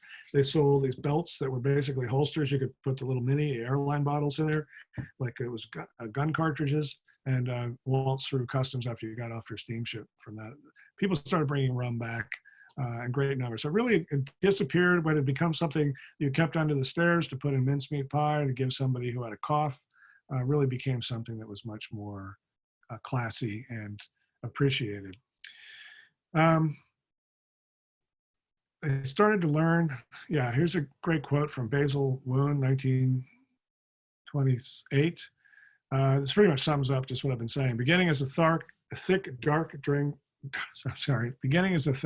brown drink to make pirates drunk, and passing through its face as a universal medicine, rum, by the grace of a family named Bacardi and of American Prohibition, had in fact become a gentleman's drink. So not only did Americans coming to Cuba discover rum, something they hadn't had probably in several generations, but they discovered it was really actually pretty good. And a lot of that can be credited to the Bacardi family. So talk a little bit about the history of Bacardis and this new clean, sharp rum. This new rum, the family could trace its history to 1836, and that was the year that a 15-year-old Catalonian immigrant named Facundo Bacardi Masso arrived with his family at the elegant coastal city of Santiago de Cuba on the island's southeast coast. Facundo had set himself up originally as an importer of wines and spirits. But in 1862, he purchased, with his brothers, sort of modest Santiago distillery that had been run by an Englishman at the time. Bacardi's success really came about because he left little to chance. He wasn't just following tradition and doing it as everybody else had done it. He really started looking away to make this harsh, disagreeable spirit somewhat lighter, smoother, and more palatable to a wide array of drinkers. His breakthrough was a filtering system, which removed the heavier, oilier impurities that often made rum such a rank bit of business, at least for many. Some people now love that. The early filtering remained something of a family secret, although it almost certainly involved a combination of running it through charcoal and sand. And Bacardi toyed with different types of casks and woods and tinkered with the blending process, mixing rums from different batches to make a consistently smooth product rather than just bottling from the barrel. And he, more than anything, he really understood marketing. He created the bat logo. The lore is that this came from a colony of bats that lived in the bell tower at the distillery. And the brilliance of this was that he was selling a lot to Cuban farmers and workers who may have been illiterate.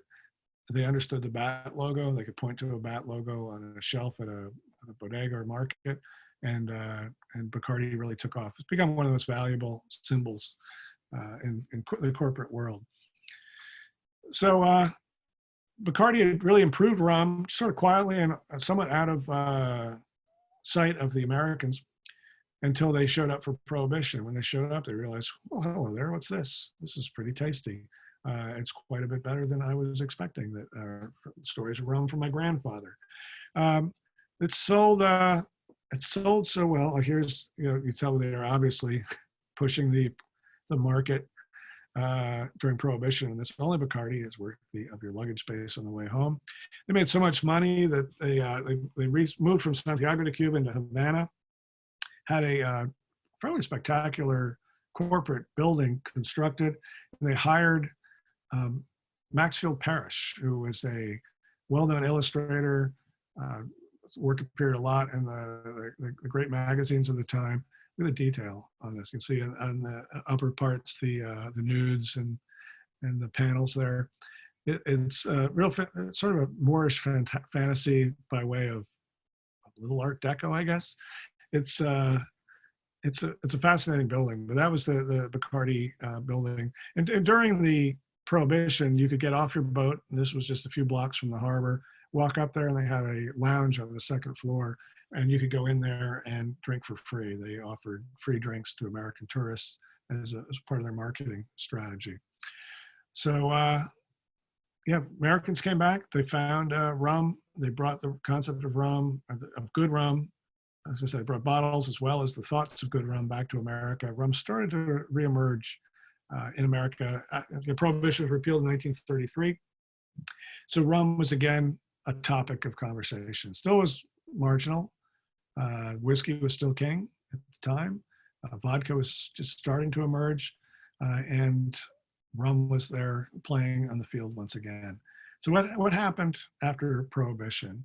And if I had to summarize what happened to rum since repeal, I think I'd do it in one word: vodka.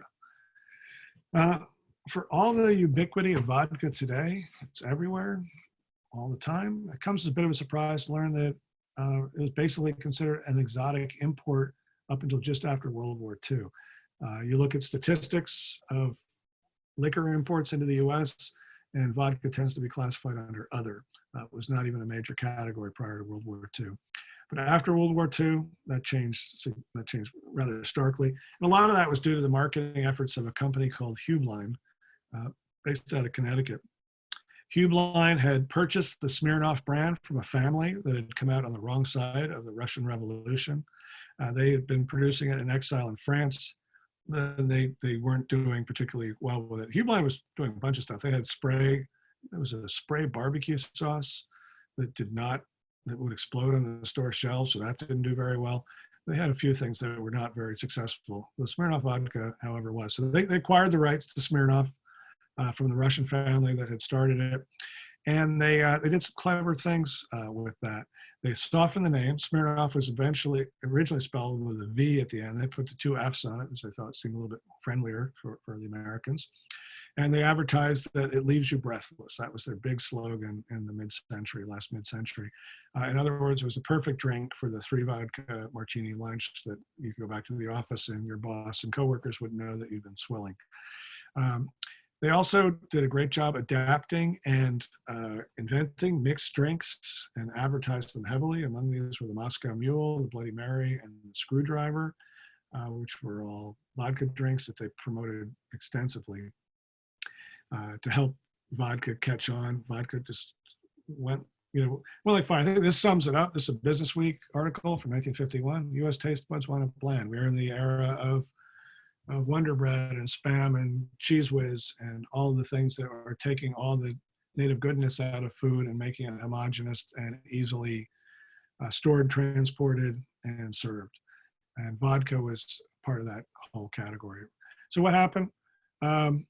Rum makers started chasing that trend, producing all these super light rums that would pretty much go with anything. Rum basically evolved to become vodka in a lot of ways, a neutral spirit. Even Bacardi sort of started chasing after that. I've had Bacardi from 1925. It has no relation to the Bacardi of today or the Bacardi of the 1960s, when it became very, very light and almost invisible to the taste buds. So there was, rum came back, but then rum, after Prohibition, during Prohibition, after Prohibition, but then it sort of disappeared literally into the ether, into the vodka ether. It lost a lot of its character and strength. There was one exception to this. It's sort of a striking rum detour, at least in the cocktail culture, and that is the tiki world. The tiki bars really started up in 1933 in Los Angeles by a guy named Ernest Raymond Beaumont Gant, who he had connections to New Orleans. His grandfather was there. He spent quite a bit of time with him there from his home in Texas.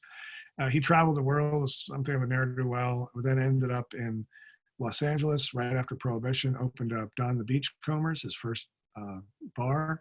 He furnished it cheaply with stuff that he could gather on the beach, so hence the Beachcomber. And he served liquor he could get cheaply, which was rum. I think in 1933, after Prohibition, there was a lot of rum being produced in the Caribbean through Prohibition, but once Prohibition ended, people were ready to go back to whiskey or imported Scotch or Canadian, and rum started to fade. So there's lots of surplus rum left in the warehouses and in the distilleries of the Caribbean. He would be able to get those cheaply, sort of fairly potent drinks with rum and still make some decent money on it. Don, it started in Los Angeles, spread out from there, spawned a lot of imitators.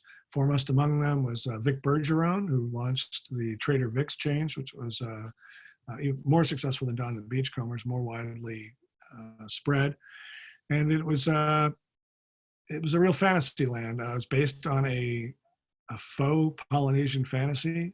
There were some elements that were adapted or, in the more contemporary terms, appropriated from Polynesia, but a lot of it was just sort of fabricated and adapted to as a way for uptight mid-century people. Think of Mad Men, think of that sort of mainstream culture. People could loosen their ties and go into these places. Like the one in the lower right is the Kahiki out of Columbus, Ohio, through the big Easter Island statues, into that octagonal door, and across the bridge and the inside in the grotto. And there's a windowless room where there was a 40-foot high tiki statue in there with flames coming out of its eyes and whatnot. So it was a real escapist. It was all about escapism. Not only the space, but also the drinks became really exotic. And a lot of these were amazing drinks. As I said, the places like in the Caribbean, they just had excess rum. It sat there after Prohibition was repealed, and an enterprising person, whether Don the Beachcomber or Vic Bergeron at Trader Vic's, could go to the Caribbean and get cargo ships full of good rum. The first Mai Tai had 17-year-old Ray and nephew in it. Spectacular rum. It's now highly prized and almost a fabled rum. But there was great rums in these drinks. They were very well balanced. They were made with fruit juice. As Jeff Barry, who owns Latitude 29 in New Orleans, has often said, the tiki drinks are really the original craft cocktails. All the ingredients in them were pretty superior. The rum was outstanding in most of them. It became debased over time, so that they just became basically Hawaiian punch with some cheap rum in it. But the original tiki drinks were exceptional. And I just want to mention that because it is a interesting little detour for rum, as rum was generally chasing lighter, clearer, more invisible taste profile. In the tiki world, it fought that. It was sort of a rearguard resistance in a lot of ways, which I think it explains why sort of tiki never went away and it keeps having different revivals. But now there's quite a bit of pushback because of the appropriation issues. So anyway, tiki, I mean, I start out with the Bernard DeVoto quote. Here's another one. I love Bernard DeVoto. And then swiftly came the plague and the rush of barbarians in its wakes, and all the juices of the orchard went into cocktails. He was not keen on these sort of juice drinks at the time. So we're back to the mainstream. Look at him. He looks like he'd be only happy with a gin martini in his hand. So eventually, as I said, tiki drink basically became a cartoon. Rum was just a very minor role, supporting actor to the big flavor of the juices. But the originals are worth finding. And so you can find those at Latitude 29, as well as other places around the country. So that brings us up pretty close to the present day in the tiki revival. I want to save the last class for the modern rum renaissance. We'll be talking about some of the rums that are going into tiki drinks today, as well as other classic rum drinks. Rather than talk about that tonight, we'll save that up for the rest. So I just want to wrap up. We have time for some questions. As I mentioned earlier, bourbon often bills itself as America's most patriotic liquor, homespun liquor, but now you know better. Bourbon was really just an adaptation of a process that had been refined 200 years earlier in Ireland and Scotland. And we also hear that tequila, made from agave cactus, which is native to this, southern parts of North America would share the honor as a New World drink. But now you know better. It really didn't get on the American radar until Prohibition. Rum was there first. There was all of its swashbuckling and its glorious and inglorious episodes. It's really the hero of the American Revolution. It was a villain in the story of slavery. But I think you can make the argument that rum is the quintessence of North America. Really the first drink that was created in the colonies for the colonists and by the colonists. I don't know if any of you are familiar with the George MacDonald Fraser's Flashman series of historic novels. I like to think of rum as the Harry Flashman of the drinks world, a bit dissolute, filled with more bluster than actual bravado, and always cropping up on the margins of history among pirates and the slave trade, instigator in the American Revolution, villain in the temperance movement. So rum is the swashbuckling spirit, and it's closely linked not with the old world, but the new. While we can trace some of its lineage to the ancient world, and it wasn't until it surfaced in the colonies that it really come of age and truly blossomed and become the spirit we know today. So next week, I'll actually bring it home early on a bit, for at least those in New Orleans. I'll talk a bit about, short bit about New Orleans history or anti-history as a rum producing area within the rise of the rum industry overall. And then we'll dig a bit deeper, as I said, into how rum is produced both in the past and is currently being produced. And then the last week, we'll talk about some of the rums that are currently available and some rum cocktails that you might find worth trying. So thanks for your time and patience. If Jason has questions, or if you want to unmute and ask questions. Yeah, we've got a couple questions here. What I'll do is I'll go through the ones that I have here, and then if I'll open it up if anybody does have any questions. The first one was a couple questions about Barbados. The original colonization of Barbados. Who was the original colonizer of it? British. British came in. I don't recall the year. I think it was 1630, and showed up with I think it was a dozen or more settlers and a handful of slaves that they had captured from another ship while crossing. And then it really boomed, largely because there's also lots of exiles during the upheaval with Cromwell who fled to Barbados. So it boomed early and quickly. But it's always been British.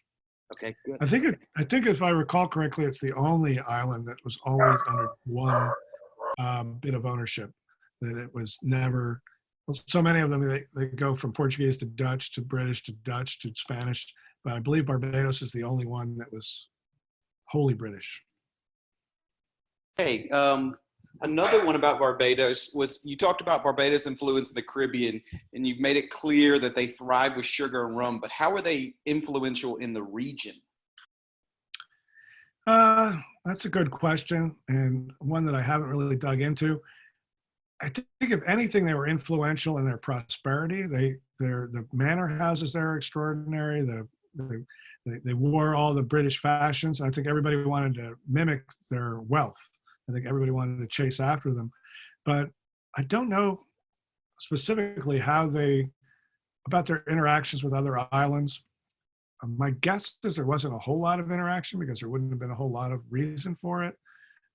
Everyone was communicating either, with the mother country where they're shipping the sugar and taking their orders, and also bringing in the fashions and the plates and everything that they wanted to show how wealthy they were, or they were shipping things connecting more up to the North American colonies where they needed to get their raw ingredients to fuel their industry down there. So I don't know. I'm sure there are theses on intercommunication between islands and the role it played, but I don't know how, other than as a role model, as a pillar of wealth for the rest of the Caribbean, I'm not sure how Barbados really had that much, how it influenced others.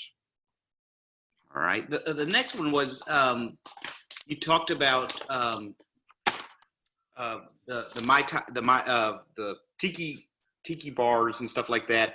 The question is in the end, do you think it was an important thing for those to take place, and so that now we have these tiki bars, or is it that they kind of disturbed the way that people looked at rum and that's cocktails in general, and then later on they become much more popular? I think that the tiki movement is super influential in a number of ways. I wrote for the Atlantic Monthly for quite a while. The first story I did for them was on the demolition of the Kahiki in Columbus, Ohio. And this is speaking more broadly, not to speak of the influence on rum, but I remember finding near the men's room in the back a framed letter from Michael Eisner, who was then the CEO of Disney Corporation in California.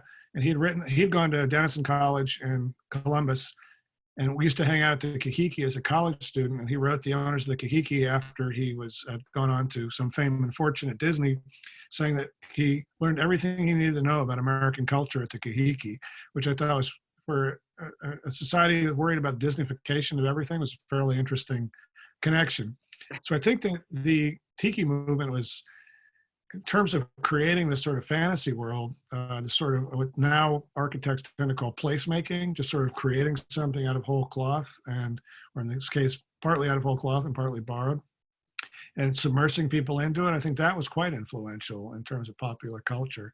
The Kahiki was the only tiki bar on the National Register of Historic Places when it was placed on there, and run by the National Park Service. Of course, that's only an honorific, and it doesn't prevent it from being torn down. And it was torn down and replaced by a Walgreen, because who doesn't need more blister packs of mascara? So it was influential. As far as the drinks go, clearly there's demand for them. And I think that they've come and gone through different phases. As I said early on, they were probably the best drinks, some of the best drinks you could get. I mean, you could still, the classics, the sturdy three-legged drinks like the Negroni and the Manhattan and the Old Fashioned were obviously great at many bars, but this was a whole new thing, and they were great. And as I said, it evolved into a cartoon drink. It evolved into something that was pretty crappy. Largely, it was that evolution was embedded within the tiki movement because the tiki drinks were secret. Bar owners like Don the Beachcomber and would have coded recipes, and would just tell his bartenders, this drink is made with 2 parts of bottle number 3 and 4 parts of mix number 7. And they never knew what was in them. It was made up in secret in the back because they didn't want a bartender leaving and taking these much vaunted drinks onto another bar. So people who wanted to imitate a Mai Tai started putting things like pomegranate and pineapple juice in it, which is not in a classic Mai Tai. But no one knew what was in it, so they're just guessing. And so I think the tiki movement, in some way, debased itself by not revealing what was in there until later on. And now a lot of it's come back, largely thanks to Jeff Berry from New Orleans, who has indefatigably researched the hell out of this and tracked down early drink recipes from the 1930s and 40s that no one else has been able to find. To continue on that one, what about your thoughts on other escapist restaurants like the chain Rainforest Cafe and other elaborately decorated chains? Lord love them. They're fun. I mean, don't go in there looking for a great drink. They're just a lot of fun. I think that you can trace them right back to the tiki movement. The tiki. So Down the Beach Girl was 1934. Trader Vic was, I think, shortly after that, maybe 1940s. And then Walt Disney did the Enchanted Tiki Forest. What was that, 1955 when that opened up? So there's this been whole evolution towards this sort of exotic tropical theme park world. And Rainforest Cafe is very much part of that, as are some of the other things that we're seeing out and around these days. So I think they're great. I've got grandkids. I've taken them to the Rainforest Cafe in Las Vegas. When the birds start singing and squawking and the rain comes down, it's cool. Do I get a good drink there? No, I do not get a good drink there. They're sort of the bloated Elvis phase of the tiki drinks. So just like big sweet drinks with umbrellas and stuff in them, as I recall them. I haven't been in 5-6 years. There's been a lot of shifts and a lot of change. They've realized they've had to adapt to keep up with a more sophisticated consumer who has a more educated palate. So perhaps Rainforest Cafe has caught up with that. I mean, I'm trying to remember some of the other chains. Was it Payway? I think that brought in some pretty good bartenders to develop drinks that can be done easily by untrained bartenders, but still would not embarrass them in front of somebody who understood good drinks. So there's a lot of change, but I don't know that the drinks have kept up with the environment in those places. I mean, the one place that combines it is a place called San Francisco. Oh, there's several in there. I'm running the names together. Friannon's on, she might know which one it is. But they've taken super high-tech wall projections and sort of taken tiki to the next level. It's Pagan Village, I believe it's called. I'd have to check on it. But it's they've sort of taken the talking parrot idea from Disneyland or Rainforest Cafe and turned it into this fairly remarkable tableau inside the restaurant with walls that change and colors that alter over the course of the night. A little bit like Bellagio did with the fountains. You know, the fountains always just been cheesy, but Bellagio actually sort of turned their fountains into almost an art form. And I think that this place in San Francisco has done the same, is taking the tropical idea, making it a little less appropriative, so using less like religious iconography, and more modern. And I think that's probably where we're going to see tiki heading into it. Still, people love tropical things. You know, palm trees make people happy. Sand, warm sand under your toes while you're drinking makes people happy. If places are going to keep recreating that feel, they're going to keep doing it. All right. You mentioned an archaeologist that excavated a house in the Caribbean with a bunch of punch bowls in there. Did you happen to mention his or her name? Who did that? Yeah, his name is Frederick Smith, and a very common and hard to Google name. But if you, I think, Google it, Fred Smith, along with archaeology and Barbados, it'll come up. Okay. And this is from the same person. How did the Haitian Revolution affect rum production and trade? That's a good question, and I might take that up next week when I talk about Louisiana. It decimated the production for a time. I mean, Haiti was a strong rum producer early on, and the revolution brought that to a halt. And it wasn't for some time till it really came back. But there was some connection with Haiti and the sugar planters that came to Louisiana and helped things happen there. There's an interesting question. The questions about Louisiana are interesting. We'll take that up next week.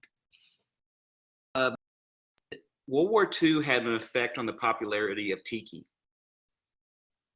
Yeah, World War II, I see, as I mentioned, the late bloated Elvis phase. First phase was 1930s when you had Down the Beachcomber and Trader Vic were doing it. And then the bloated Elvis phase came in the 1950s. So you had James Michener, who was a serviceman in the South Pacific, who wrote the book called South Pacific. I think it was Tales of the South Pacific, which became the musical South Pacific, became the hit movie South Pacific. That had a huge influence on people's interest and perception of the tropics, the Pacific tropics. You had all these servicemen coming back from their tours of duty in the islands, all through the South Pacific, and they came back with all sorts of stories and gewgaws and stuff and told their families. So I think they really wanted it. So yeah, there's a real push to bring back or to really emphasize the South Pacific after World War II. That had a big impact on it, and that's in the 1950s, tiki, like I said, got into its bloated phase. That things got much more elaborate. It became much more widespread. It wasn't just a handful of restaurants, and it should be said that these restaurants were not kitsch in the 1940s and 50s. This was high-end dining. This was the Lutece or the Alice Waters version of the 1950s. You went for fancy big night out meals at these places. You got your flaming poo-poo platters and all these things. I remember a review of the Kahiki in Columbus that I saw. So the Kahiki is the only restaurant in Columbus where the food can injure you because of the flames and whatnot. So it was considered high end, and then in the 1950s, I think it started its trend towards kitsch, just because there was so much demand for it. It spread beyond the restaurants and into every bit of life. There were tiki apartment buildings, there were tiki laundromats, there was tiki drive-through stands. It became, in the 50s and early 60s, it really exploded. And I think a lot of that was because of the World War II exposure and James Michener and South Pacific and all that. And Walt, as I said, Disneyland opening, I think it was 1955, Enchanted Tiki Forest. There was just a lot coming together at that time. All right, that's the last of the questions on the chat. If anybody else has one, you can unmute yourself and ask real quickly. If not, then we're going to wait till next week. 7:59, nailed it. There you go, absolutely. All right, well, that's it for the week this week. Wayne, thank you so much. We learned a ton, and we look forward to next week. And I will be sending out the recording of tonight as first thing in the morning tomorrow. So thank you to everybody for attending, and thank you for Wayne so much for talking tonight. Okay, thanks for everyone's patience. We'll see you next week. Thank you.